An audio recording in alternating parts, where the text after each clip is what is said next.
গল্পটা শুরু হয় নায়িকা শিরিকে নিয়ে। শিরি ছোটবেলা থেকেই অন্যরকম স্বভাবের ছিল।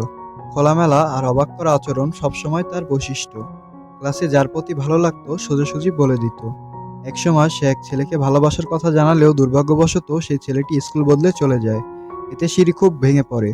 ধীরে ধীরে তার স্বভাব আর চেহারাতেও পরিবর্তন আসতে থাকে। তার সোজা চুলগুলো কুঁকড়ে যায়। বাবার স্বভাবগুলো উত্তরাধিকার সূত্রে এসেছে বলে সে ভাবতে শুরু করে। এরপর সিরি আবার নতুন করে এক ছেলেকে পছন্দ করতে শুরু করে। জন্মদিনে তাকে উপহারও দেয়। কিন্তু সেদিনও তার ভাগ্য সহায় ছিল না। ছেলেটি আসে তার যমজ বোন হায়ের সঙ্গে দেখা করতে, সিরির সাথে নয়।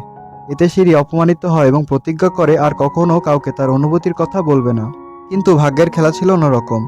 একদিন সে কিমহিন নামের এক ছেলেকে দেখে মুগ্ধ হয়। তার সমুদ্রের ঢেউয়ের মতো ভঙ্গিতে হাঁটাচলা আর ব্যক্তিত্ব সিরির মন কেড়ে নেয়। পরদিন আবার স্কুলে দেখা হয়। সবাই অবাক হলেও কিমহিন সরাসরি সিঁড়ির হাত ধরে বন্ধুত্বের সূচনা করে। এরপর বন্ধুরা কি হয়েছিল জানতে চ্যানেলের সাথে থাকুন।